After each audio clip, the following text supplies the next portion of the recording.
தொடர்ந்து நேரத்திற்கான தலைப்புச் செய்திகளை பார்க்கலாம். ஸ்வீடன் சென்ற பிரதமர் மோடிக்கு சிவப்பு கம்பளம் விரித்து வரவேற்றார் ஸ்வீடன் பிரதமர் உல்ஃப் கிறிஸ்டர்சன். இந்திய வம்சாவளியினருடன் பாரம்பரிய நடனம் மூலம் பிரதமர் மோடிக்கு சிறப்பான வரவேற்பு.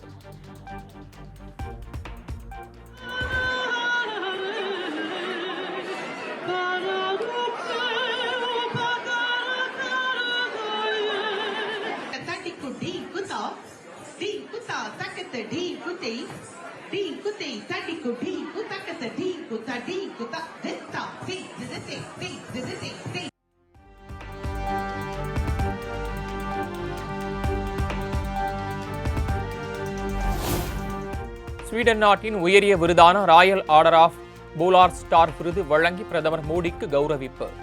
ஒரு நாட்டின் உயரிய தலைமைக்கு வழங்கப்படும் மிக சிறந்த அங்கீகாரம் இது என தகவல்.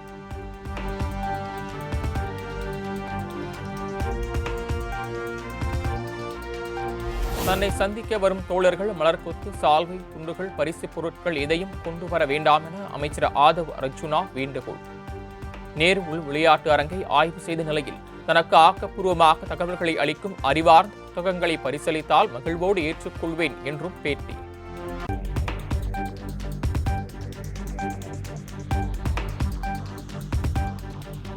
பதவி என்பது ஒரு கருவிதான். வீணாக ஆடம்பரம் செய்து மக்களிடம் கெட்ட பெயர்கள் வாங்கி விடாதீர்கள் என தாவேகா தொண்டர்களுக்கு அமைச்சர் அருண்ராஜ் அறிவுரை. நம்மை தேர்ந்தெடுத்த மக்களை ஏமாற்றக்கூடாது என தொண்டர்களுக்கு கோரிக்கை. லூஸ் பண்ணக்கூடாது. நான் எப்படி இருக்கணும் அப்படிதான் இருக்குங்கிறதா என்னோட பிரேயரா இருக்கும். அதே மாதிரி உங்க எல்லாத்துக்கும் சொல்லிக்கிறேன், நீங்க எப்படி இருக்கீங்களோ முன்ன எப்படி இருந்தீங்களோ அதே மாதிரி தான் இருக்கணும். அதே மாதிரி இருந்தாதான் மக்கள் உங்களை மதிப்பாங்க. புரியுதுல? தயவு செய்து யாரும் பதவி இருக்குங்கிற கலைக்கு ஏற்றிக்காதீங்க.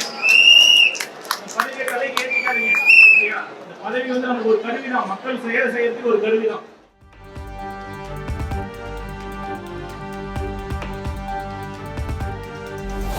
கோவையில் நாளை பாஜக மூத்த தலைவர்கள் கலந்து கொள்ளும் மையக்குழு கூட்டம். பாஜக தேசிய அமைப்பு பொதுச் செயலாளர் PL சந்தோஷ் நடக்க உள்ளதாக தகவல்.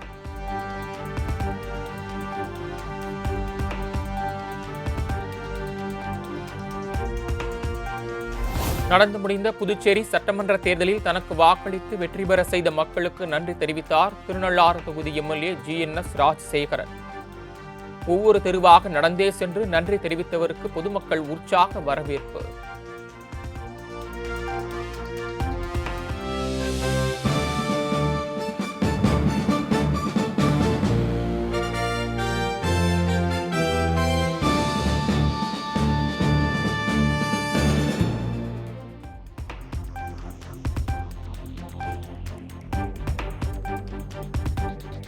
தயாரிப்பாளர், இயக்குனர், நடிகர் என பன்முக திறமை கொண்டவர் ராஜன்.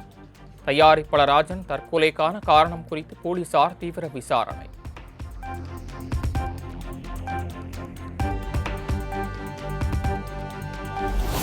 திரைப்பட தயாரிப்பாளர் ராஜனின் மறைவுக்கு திமுக தலைவர் மு.க. ஸ்டாலின் இரங்கல். திரைப்படங்களுக்கு தமிழிலேயே தலைப்பு வைக்க வேண்டும் என்று தொடர்ந்து வலியுறுத்தி வந்தவர் ராஜன் என புகழார்.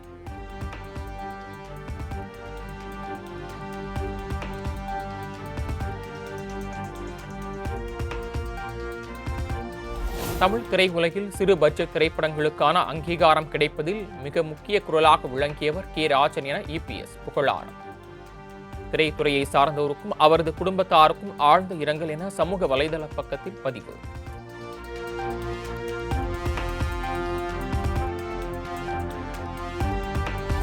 முதலமைச்சர் மற்றும் நண்பர் விஜய் நிச்சயமாக இந்த முடிவை ஆழ்ந்த யோசனை மற்றும் கவனமான பரிசீலனையின்றி எடுத்திருக்க மாட்டார். அமைச்சர் ராஜமோகனுக்கு திரைப்படத்துறை ஒதுக்கப்பட்டதற்கு விஷால் அதிருப்தி தெரிவித்திருந்த நிலையில் நடிகர் ராகவா லாரன்ஸ் ஆதரவு பதிவு.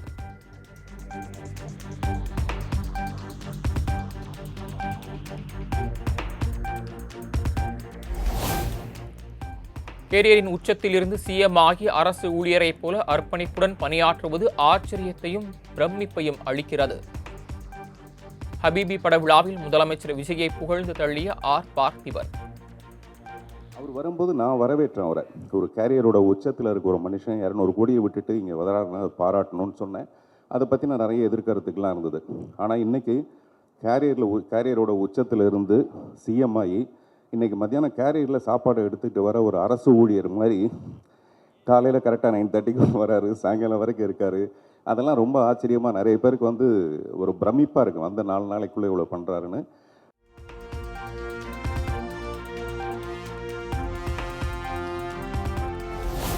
சினிமாவில் சிறுபான்மையினர் யார் என்று பார்த்தால் அது சின்ன படங்கள் எடுப்பவர்கள்தான்.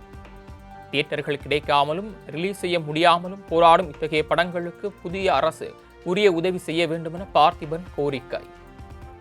சிறுபான்மை மக்களுக்கு நிறைய நல்ல விஷயங்களை பண்ணணுங்கிறது அவருடைய எண்ணமாக இருந்தால், இந்த சிறுபான்மை மக்கள் சினிமாவில் யாருன்னா இந்த சின்ன படங்கள் எடுக்கிறவங்க. நல்ல படங்களை ரிலீஸ் பண்ணுறதுக்கு வாய்ப்பு இல்லாமல் நிறைய போராட்டம் ஒன்று இருக்கும். அப்படிப்பட்ட படங்களுக்கு வந்து இந்த அரசாங்கம் நிச்சயமாக உதவணுங்கிறது நம்மளுடைய ஒரு அன்பான வேண்டுகோள். இந்த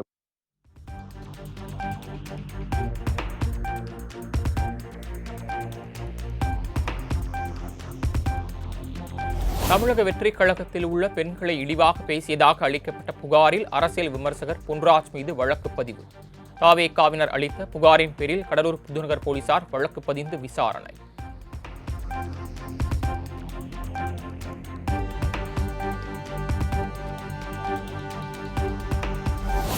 மே 28ஆம் தேதி பக்ரீத் பெருநாள் கொண்டாடப்படும். அரசு தலைமை ஹாஜி முஃப்தி உஸ்மான் மொய்தீன் பாகவி அறிவிப்பு.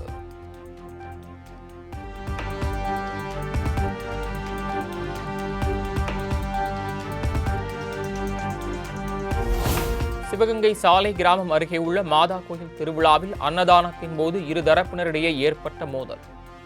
தகராறில் ஈடுபட்ட இருதரப்பினரிடமும் போலீசார் விசாரணை நடத்தி வரும் நிலையில் சம்பவம் குறித்த வீடியோ சமூக வலைதளங்களில் வைரல்.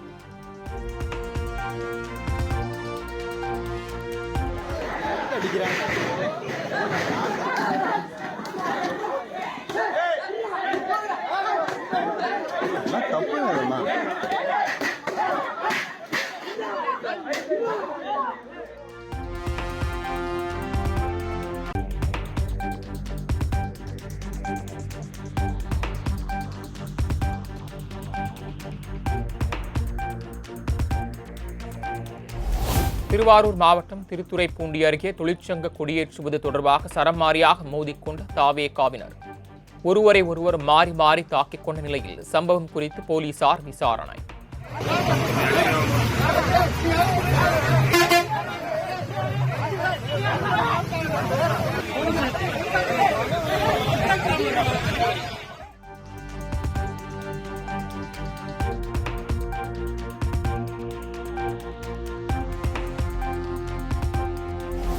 திருப்பூர் மாவட்டத்தின் பல்வேறு பகுதிகளில் இடி மின்னலுடன் பலத்த மழை பெய்ததால் பொதுமக்கள் வியாபாரிகள் பாதிப்பு. 5 மணி நேரத்திற்கு மேலாக வெளுத்து வாங்கியதால் முகப்பு விளக்கை ஒளிர்விட்டபடி சென்ற வாகன ஓட்டிகள்.